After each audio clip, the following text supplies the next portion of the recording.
Hey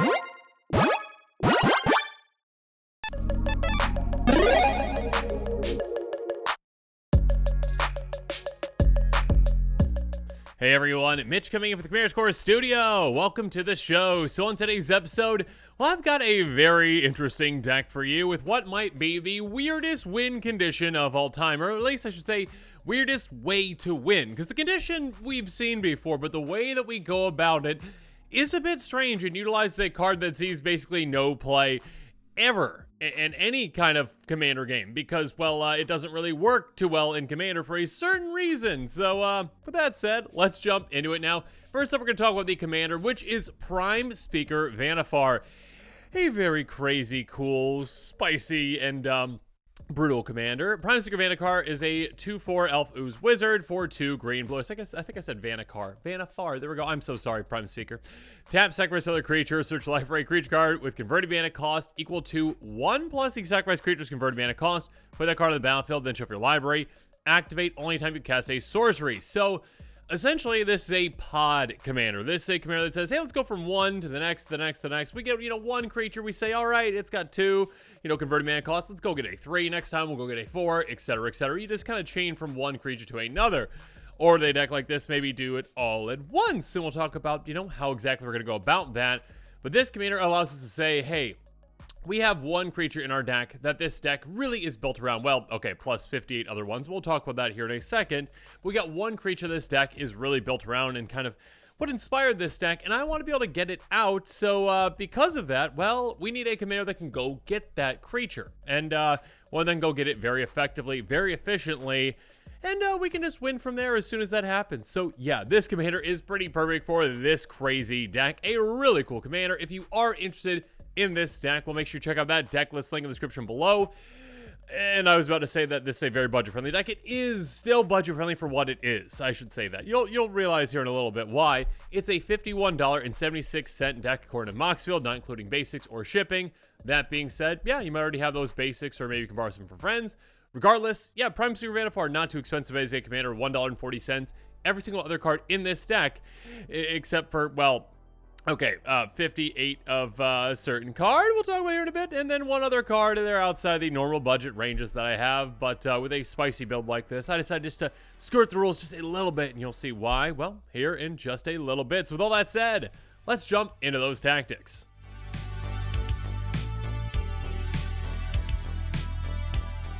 And we're actually going to start things off with the golden pig of this deck, which of course is the number 1 card out of 99, and that card is Sphinx of the Chimes. Now, this is a very, very strange card, and again, one that I said earlier really doesn't see any play in Commander at all, for a very specific reason. It's a 5/6 Flying Sphinx for 4 blue. Discard 2 non-land cards with the same name, draw 4 cards. Now, maybe in other formats this could be effective because, well, most other formats allow you to use 4 of each card. And then in Commander, though, that's not the case. In Commander, we've got a singleton format, meaning that you can only have 1 of each card. That is not a basic land, essentially. So therefore, yeah, this sees no play, because this is a terrible card in Commander because you would never be able to use that ability. Except, well, there are certain exceptions, and we'll be talking about those here in a little bit. Regardless, yeah, if we have the ability to discard 2 cards to draw 4, that is pretty incredible. And again, it's an ability that's repeatable. It is not one that we have to, tap this. We're going to have to pay for it. It is completely free for us to do. Just discard, draw, discard, draw. And if you keep drawing into the cards with the same name, well, you can just keep doing that again and again and again. So, yeah, with all that said, well, maybe we should talk about what exactly we're going to be discarding.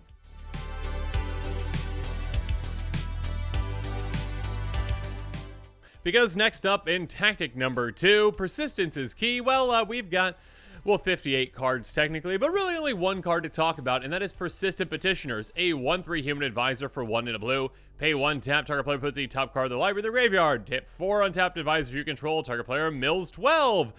And most importantly, and the only reason that we care about this is, hey, a deck can have any number of cards named Persistent Petitioners. Now, again, like I said, typically, we only have, cards that are, well, I guess $1 and less. So this would be it, but this is 58 of them. So yeah, that's why this kind of breaks our budget just a little bit, having 58 of the same card that is decently expensive for a budget deck. So yeah, that brought the price up. But again, regardless, 58 of these Persistent Petitioners is going to be a lot of fun to play with because, again, with our Sphinx, we're able to say, okay, let's discard 2 of them. We'll draw 4. Oh, we just drew into some more of them. Cool. Discard 2 more. Draw 4. Oh, some more. Cool. Discard. You know, you literally have more than half the deck being this card, so your chances of drawing them are quite good. And of course, we've got some other ways to interact with that we'll talk about here in a bit. But yeah, sure, you could, just get these into play, and, you could actually, maybe mill your opponents. That's not the point of this deck.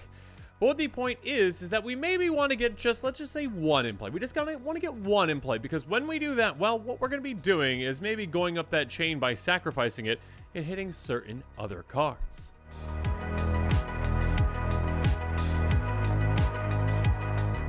So let's move on to tactic number 3, do that again, because, yeah, again, what we're going to be doing is we're going to be sacrificing an initial persistent petitioner. We'll get that one unlucky advisor in play and say, hey, sorry there, we're going to sacrifice you, and all of a sudden we go get something that costs 3, which is going to be Pastormite. There you go, a 2/1 Fairy Rogue with Flash and Flying, costs 3, enters the battlefield to may tap or untap target permanent. Now here's the thing.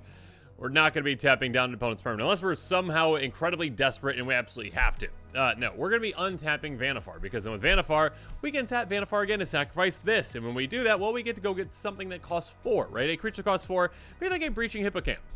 A 3/2 Horsefish, because that's the thing that has Flash, costs 4, enters the battlefield, untapping another target creature you control. Perfect. Again, this one we don't have the option of tapping or untapping. We just can untap only our creature, and that's fine, because again, Prime Seeker Vannifar untaps. So we're going to tap Vannifar, sacrifice our poor little Horsefish that did absolutely nothing wrong, and go get something that costs 5. Like, Chalkum Retriever. A 2/4 Elemental Hound, 4/4 and a blue. It partners with Chalkum Slinger. We don't really care about that. What we do care about is whenever you cast a spell during your turn, you untap target creature. So all we need to do is cast 1 more spell, that Persistent Petitioner or whatever else we have potentially.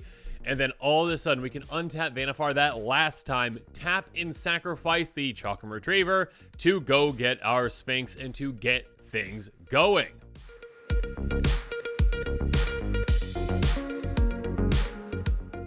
But now let's move on to tactic number 4 to talk about some backup plans, because, yeah, we can just keep, discarding our petitioners, drawing in hopefully more petitioners, doing it again and again and again. And at some point, we might just, it's going to be unfortunate, but we might just hit a roadblock, and all of a sudden, we don't have enough persistent petitioners to discard. It's going to be, well, again, just a random draw to see if we actually hit the right things. Essentially, yes, we do have more persistent petitioners than not in the deck, but still, something like Loaming Shaman can really help us out. A 3/2 Centaur Shaman, 4/2 in a green, enters the battlefield, target player shovels any of our target cards from their graveyard into their library. So all of a sudden, we say, let's stack the odds in our favor, right? If we already had a good amount of, gains from our persistent petitioners, we discarded a lot of them, we drew a lot. All of a sudden, we stop. Unfortunate. But what we can do again is just play this, shuffle a ton of petitioners back into our library, and all of a sudden, the odds of us actually drawing into them increase a lot from that. So there you go. Also, Creeping Renaissance, another really, really good card, and one that can pretty much guarantee that we'll be able to get through our entire deck with our petitioners, because this one says, hey, choose a permanent type, return all cards of the chosen type from your graveyard to your hand.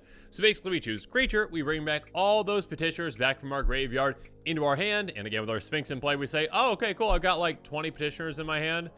I'll discard all of them, well, separately, and buy 2, and just draw, what is that? 20 times 4 is 80 cards, whatever it is, so I guess that'd be half, so 40. Math. Anyways, draw basically into your entire deck. Draw even all the other petitioners in your deck, and then all of a sudden just draw through and get to the exact win condition that you need. And actually, I should have mentioned this Loaming Shaman again. Keep in mind that you can actually get Loaming Shaman by sacrificing a petitioner to get it. So that is a crucial, I was going to say cruel piece, but a crucial piece that can help us keep things going. But also when it comes to winning, we've got another we can tutor for as well.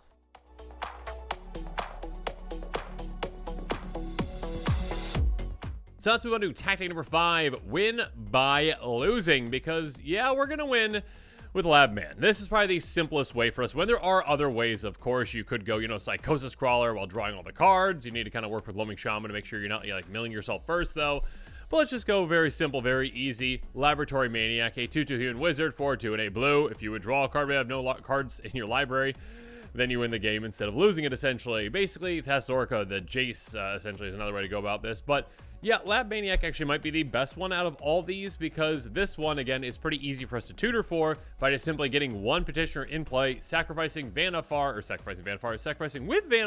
to go get this in play, and then finish things off by, discarding petitioners to draw into, well, no cards with our library because, again, we've got this amazing draw engine because, well, we break the rules of Magic by having, more than one petitioner in the deck and just some crazy things going on with a deck like this. But now as this episode is coming to a close, I would love to hear your thoughts on it. What are your thoughts on this off-the-wall deck build? Have you ever seen Sphinx of the Chimes actually even used in any deck out there? I mean, again, it's a very strange card, a very weird card, one that shouldn't work in Commander, and yet, yeah, you can build an entire deck around it that can actually be quite potent and quite crazy. Now, I will say, kind of with these pod chain decks, this is one of the decks that you might want to ask your playgroup ahead of time if they're okay playing against, or those are your LGS, because, yeah, some players don't exactly like a quick combination kind of with a command or like that, like a chain, just I win combination, essentially. There are other ways to do it with Vannifar, I will say. This is a crazy off-the-wall one that might not always work, but it might work and might do some really crazy things for you. So, yeah, let me in the comments below what your thoughts are on this. If you are interested in the deck, make sure you check out that deck list link in the description below. And, of course, as always,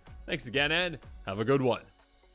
This show and episodes like this one are possible thanks to viewers like you. If you're looking for an easy way to help support this show, make sure that you like, share, and subscribe. Also, hit that bell notification icon so you don't miss any new episodes. You can also go check out our playmats and other merchandise at thecommandersquarters.com. We also have a ton of brand new t-shirt designs in stock, so make sure you check out those as well. Another easy way to support this show is with our TCG Player affiliate links. So whether you're buying a deck or individual cards, you can use this general link right here or one in the description. And the final way that you can support this show is by supporting us directly by becoming a patron. There are many benefits to being a patron, and I truly couldn't do this without all of their support.